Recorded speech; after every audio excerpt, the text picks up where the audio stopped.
예, 성장과 물가가 낮아진 영향으로 해서 선진국들의 금리가 0%대까지 지금 내려와 있는 상태입니다. 코로나19 이전에도 이미 이런 그 조짐들이 상당히 있었지만 코로나19로 인해서 보다 더 두드러졌다 이렇게 볼 수가 있는데요. 코로나19 이후에 새로운 경제 구조로서 자리 잡고 있는 저성장 그리고 저물가 그리고 저금리 현상에 대해서 알아보는 시간을 갖도록 하겠습니다. 조용모 LG경제연구원 연구위원 나오셨습니다. 안녕하십니까? 네, 안녕하세요. 예, 자, 먼저, 코로나19 이후에 우리나라 경제가 도대체 어떻게 될 건가 하는 부분들에 대해서 한번 좀 여쭤보도록 하겠습니다. 지금 많이들 예상으로는 코로나19가 좀 지나가고 나면 괜찮아지지 않겠느냐라고 하는 그 전망들이 굉장히 많은 상태거든요. 위원님께서는 지금 어떻게 보고 계십니까? 일단 공식적으로 발표되진 않았지만 지난해 우리 경제는 마이너스 1%대 역성장을 했을 것 같고요. 예. 그리고 올해는 베이스 이펙트 같은 것이 작용을 하면서 뭐 높으면은 3%대, 낮으면 2%대 정도 성장을 할 가능성이 높아 보입니다. 그런데 보다 더 중요한 것은 이러한 올해의 반등 추세가 어느 만큼 이어질 수 있느냐, 그리고 이것이 커다란 경기 흐름으로 볼 때 어떻게 될 것이냐라고 하는 부분일 것 같은데요. 안타깝지만 올해 성장률이 다소 반등을 하더라도 이것이 계속 이어지지는 못할 것 같고요. 내년부터는 다시 성장률이 낮아질 가능성이 있고, 특히 코로나 과정에서 대응하기 위해서 가계와 기업의 빚이 많이 늘었는데 앞으로 그 빚을 갚는 과정에서 부채 상환 부담 때문에 기업들이 투자나 고용을 못하고 가계가 소비를 못하는 것이 일본의 대차대조표 불안과 유사한 형태로 우리 성장세를 떨어뜨리면서 정상적인 성장 궤도로 되돌아가기보다는 내년 이후에는 한 단계 더 낮아진 성장 추세에 머무를 가능성이 높지 않나 하고 걱정을 하고 있습니다. 예. 올해는 작년도에 나빴던 영향으로 해서 어느 정도 좀 회복은 할 가능성이 있지만 이 회복의 형태가 계속해서 이어지기보다는 내년도에는 좀 침체될 가능성도 있다. 네. 이렇게 이제 말씀을 해주셨고요. 그거하고 관련해서 우리가 보면 오늘 이지영 한국은행 총재가 그동안의 유동성 공급으로 인해서 잠재되어 있던 위험이 현실화될 가능성이 없다. 이렇게 얘기했는데 그 위원님께서 전망해 주신 것까지 결합해서 보면 시간이 지나면서 조금 경계를 해야 되는 거 아닌가라는 생각이 좀 들기는 합니다. 네. 자, 전체적인 구조적인 부분들에서 한번 좀 여쭤보도록 하겠습니다. 위원님께서 제로 이코노미에 대해서 말씀을 해 주셨습니다. 네. 제로 이코노미가 이제 제로의 금리, 그다음에 제로 상태의 그 물가, 그다음에 이제 또 제로 상태의 인구 증가율, 네. 이런 그 형태이거든요. 그림만 보게 되면 일본의 경기 침체하고 굉장히 유사한 형태다 이렇게 이제 생각이 되거든요. 네. 그 일본의 유사점하고 차이점 어떻게 지금 꼽아주실 수 있으시겠습니까? 말씀하신 것처럼 장기적인 추세로 보면 우리 합계 출산율 같은 경우에 지속적으로 낮아지면서 지금 0.8명대, 예, 그러니까 여성 그렇죠. 한 명이 평생 동안 아이를 0.8명 정도밖에 낳지 않는 수준까지 낮아졌고요. 코로나 이후에 정책금리도 낮아지면서 정책금리 0.5%, 그리고 가계가 은행에 돈을 맡겼을 때 받을 수 있는 예금금리도 지금 0%대로 낮아졌고요. 물가 상승률도 지난해 공식적으로 연간 0%대, 가장 최근 수준이 0.6 내지 0.7% 정도. 한마디로 경제와 관련된 주요 지표들이 모두 다 지금 0을 향해서 가고 있고요. 이러한 현상은 과거에 일종의 선진국병이라고 불렸었던 일본 경제가 나타냈던 현상과 상당히 유사합니다. 예. 그동안 오랫동안 우리 경제가 늙어가면서 일본화 되는 것은 반드시 피해야 되는 아주 절망적인 상황이라고 이야기가 되어 왔죠. 그런데 코로나 이후에 제가 이렇게 여러 가지 거시 지표들을 살펴보다 보니까 내린 결론은 우리 경제가 일본 정도만 되어도 다행이겠다라고 하는 굉장히 생각을 무서운 말씀을 하시는. 네, 하게 됐고요. 그래서 이렇게 0을 향해서 다가가는 우리 경제 지표들의 상황을 최근에 책으로 쓴 것이 제로 이코노미라고 하는 제목을 달아서 책을 내게 된 이유입니다. 예. 제가 조금 전에 뭐 무서운 이야기들하고 말씀을 하셨지만 왜 일본 정도만 되어도 다행이겠다라고 생각을 하게 됐냐면 우리 통화인 원화는 일본 통화인 엔화처럼 국제 통화의 지위에 있지 못하죠. 그렇죠. 그렇다 보니까 우리 경제가 어려워지거나 또는 최근처럼 정부가 빚을 많이 내서 돈을 많이 쓰고 재정 건전성이 악화되거나 국가 부채가 증가할 경우에 우리 경제는 그 국제 금융 시장에서 돈이 많이 빠져나가거나 또는 원화의 가치가 급락하거나 국가信用 등급이 하락하는 현상에 있어서 일본보다도 훨씬 더 취약할 가능성이 있어 보이고요. 그리고 일본은 그래도 통화가 국제 통화니까 그렇죠. 정책 금리를 제로 수준까지 떨어뜨리고 마이너스 금리 정책까지 쓰고 있는데 우리는 그런 면에서 보면은 이미 0.5%인 정책 금리 수준에서 앞으로 설령 경기가 안 좋아진다고 하더라도 더 쓸 수 있는 통화 정책 여력이 그렇게 커 보이지 않고요. 예.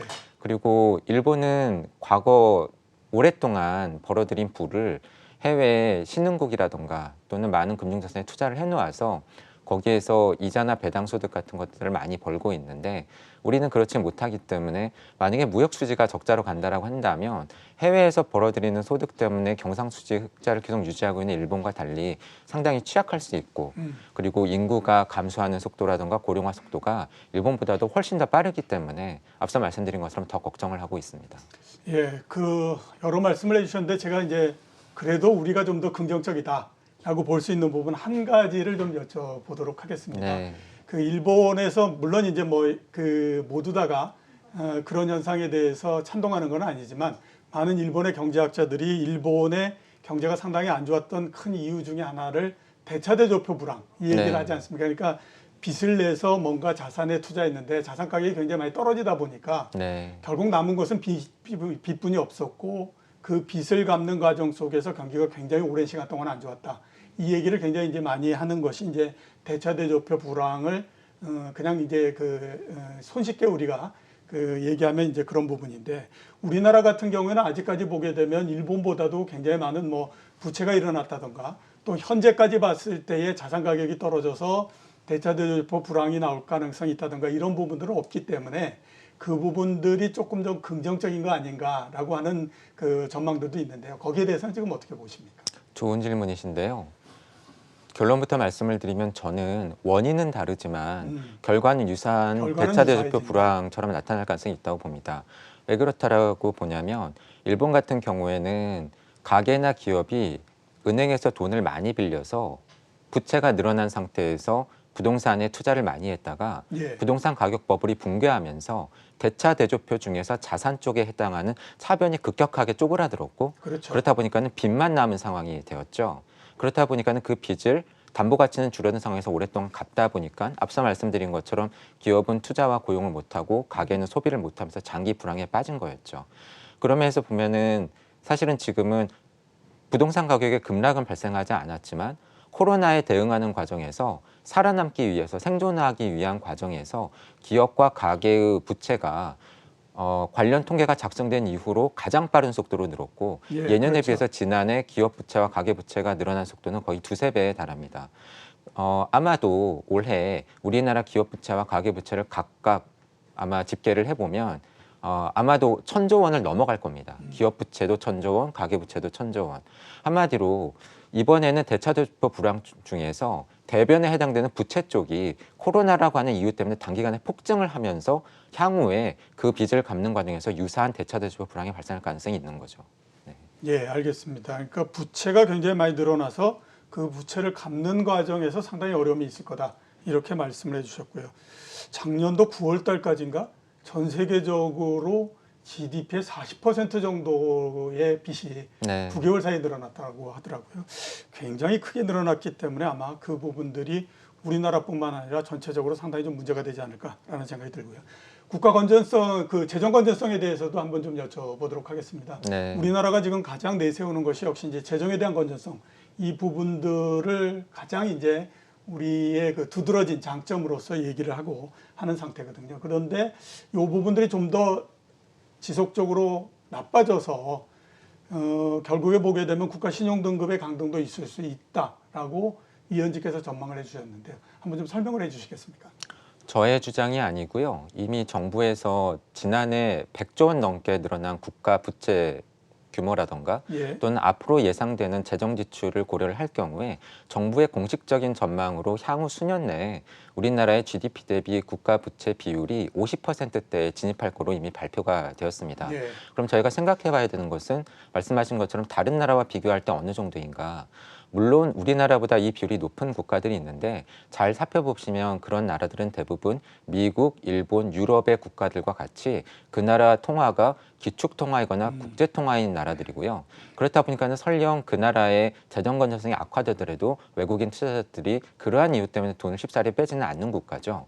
반면에 그 나라 통화가 국제 통화가 아닌 우리와 같은 신흥국 국가들 중에서 앞서 말씀드린 GDP 대비 국가 부채 비율이 50%대인 국가들을 한번 제가 분석을 해봤는데요.